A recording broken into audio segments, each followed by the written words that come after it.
Hey everyone, and welcome back to the channel.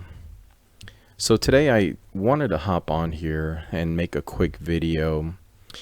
I heard some news this morning about this particular project I have on the screen, and then it just got me thinking on this Mother's Day, and I hope everyone took some time to wish their mothers happy Mother's Day. But that being said, guys, this project that you're seeing right now on my screen was another rug pull. And it just got me thinking because I have also been a victim of two rug pulls myself on projects. One of them was actually this project on Avalanche, which was the universe ecosystem, which now I'm kind of stuck with these NFTs that really aren't worth anything. But I really didn't have much of money in this project to begin with, and but I did have another project, Fortress DAO, which was another project that rug pulled. So, it just got me thinking, guys, and I wanted to make a quick video and maybe just kind of help you guys consider some things moving forward, because maybe like you guys, obviously that money that I lost through these rug pulls wasn't money that obviously was detrimental to me, but that's me. I mean, for some of you guys, maybe losing $100 is a huge deal for you. So I wanted to take a step back and maybe give you guys some things to consider moving forward, because stuff like this really kind of gets to me. We're all in this to try to build wealth, build long-term, accumulate more, more seed basically to invest in other projects, or, we have needs, and, we're investing to kind of multiply our money. When things like this happen, it's just, it leaves people, just kind of sitting there kind of, mystified, dumbfounded, and, we want justice, and there's not enough rules right now in the DeFi space that there's going to be consequences to these people. Honestly, what can an investor do that has lost money? The SEC does have a form you can fill out, but I don't know if you've looked at it, but man, just looking, I'm like, man, do I really want to spend the time filling this thing out, and will they even do anything? Will they find any of these people? And and it's really not cool for the DeFi space, because there are a lot of opportunities, and there are a lot of good actors versus a lot of these bad actors that we're seeing. But I don't know how much was taken from this protocol or whatever. I believe in this protocol here, about $5 million this person took. That is a lot of investor money, and I hope for justice, but there's nothing I can personally really do about it except what I'm doing right now. And I made this little, I just kind of put some things up that were, obviously I'm not trying to give you financial advice, guys, and I don't. One of the things moving forward, I'm just not going to do any videos on projects that I just totally 100% just do not feel is good for the channel, or I just have doubts about. I just think that's fair to those of you subscribing to the channel and watching my videos. The other thing too is, when we're talking about these projects is, and I'll just pretty much just kind of dive into my 5 things that I kind of thought of here. And I think one of the biggest things we get stuck on and we get caught up into, guys, is this right here, is the FOMO into these projects. We get caught up, and it kind of ties into this number 5, is we get caught up in the hype of the project, and we start seeing the potential of the project, or start seeing the potential of what we could make, and a lot of these projects have not turned out to make what I thought they would make. A lot of the node projects, when you dive into them from the very beginning, you're watching the price just plummet. Within a month of being out, so which is really discouraging to those that have invested in it. One reason I think it's just control your emotions. I mean, there's so many projects coming out, and now even me looking at these projects, I'm like, well, it's hard to figure out which ones you really want to invest in. But after seeing some of these rug pulls, I think it does make it a little bit easier.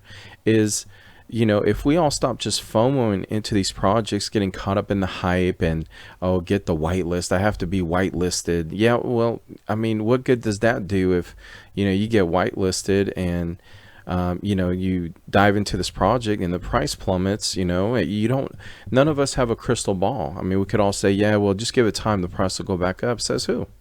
Says who? What information, and even looking at the information, how long will it take for the price to go up? So bottom line is, guys, and again, I'm not telling you what to do. You still need to do your own research in these projects. But personally, I'm not diving in. I'm not going to dive into any more projects right off the bat. I think it'll just be far and few in between. I'm going to be looking at projects that have been around for a while and see how they're doing. And those are the projects that I'm going to feature on this channel. So, and then, like I said, you still need to do your own research. But honestly, right now, anybody can develop a protocol, a contract, guys, and toss it on any blockchain. And guys, there's the rules are really is none. I mean, it's the wild west right now. I think that's why some people want regulation in the DeFi space, but what do we do right now? I mean, you have to protect yourself, and maybe you are one of those people that has capital that, hey, I have capital to throw around, but I don't think most people are like that. So guys, my suggestion is something to think about, guys, is just stop FOMOing into projects. We all want to multiply the money we have, guys, but I think we all need to be a little bit wiser. I know I've been one of those people too. I look at a project and it looks great on its face, guys, but there's so many factors to really consider before you start tossing money into it. The other thing I've just kind of really finally just kind of come to grips with is I really don't like the fact of these teams that just don't dox themselves. And if you're not familiar with the term, it's just basically somebody, the developers, whoever's part of the team in creating this protocol or being a part of it, so to speak, not showing their faces. You don't know their names. You don't know where to find them if they take your money. And I don't know if that's going to change in the future, guys. It's DeFi, it's so I don't know, but I can tell you that if you can't be transparent, then again, that's just a red flag for me moving forward. It's just going to be one of those things that you're going to have to take into consideration. I'm not saying it's a no, but you're really going to have to do your due diligence, and decide for yourself whether that's kind of, a complete no, or, if you're going to take that risk.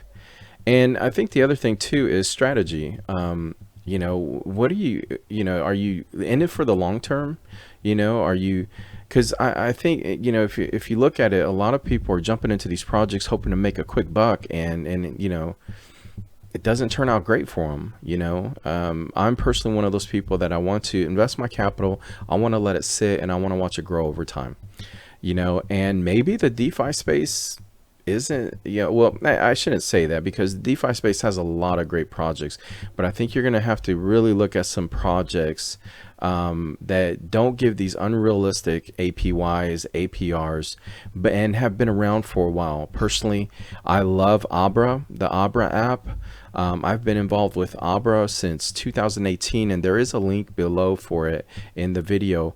But guys, right now, I have finally accumulated, Abra has a CPRX token, which is basically their rewards token on the app. And I've now accumulated over 50,000, so I get the additional APR in the earn portion of the app. So I believe now I'm earning just under 13% on just putting in stablecoin into the app. So and I've been involved with them since 2018. I mean, they're a great app, but I think again, what's your strategy? I think it's hard to have a short-term strategy in the DeFi space because of these rug pulls. So again, if it's long-term, like I am, then I think you want to look at more established protocols out there, Drip Network, projects that have just been around for a while and are doing well. I did a video the other day on my top 3 stablecoin projects, and I really like EMP Money. They are doing phenomenal. They look like it's not going to stop. They have, I still believe over 50 million in total value logged. So it's definitely a project you want to look into. If you didn't see that video, you definitely want to take a look at that. And honestly, number 4, guys, it's just, I know this seems like just a no-brainer, but do more research. I mean, honestly, guys, I mean, you can't just, and number 5, disregard the hype. I think you disregard and try to remove yourself from the hype and getting hyped up about a project you really don't know much about, other than, oh, they're going to give out this many NFTs that supposedly are going to give you this much in return if you get in early. And when, in actuality, guys, I mean, you don't know anything other about the project. You don't know how it's going to do. It all sounds great at the beginning, but, frankly, I mean, you have to give it time. And I mean, again, watching all these node projects, if you just look at, I mean, 90% of them, they're all doing the same thing. You get in early on a project, you buy your node, and within a month, the price plummets. It looks like a mountain. It goes straight up and comes straight back down. So honestly, guys, it's you need to give these projects more time, and again, I'm not telling you what to do, but personally, I'm going to give these projects more time to balance themselves out and see where they are. Honestly, for me, I think my strategy is, I'll give a project 6 months. I just don't care about whether or not I get whitelisted or whether I get in early, but a project that I'm truly interested in, I'll keep an eye on it and go from there. So I hope this video helps all of you guys out. And I want to thank you all for subscribing and watching the channel. Y'all have a blessed day. And I hope that gives you plenty to think about.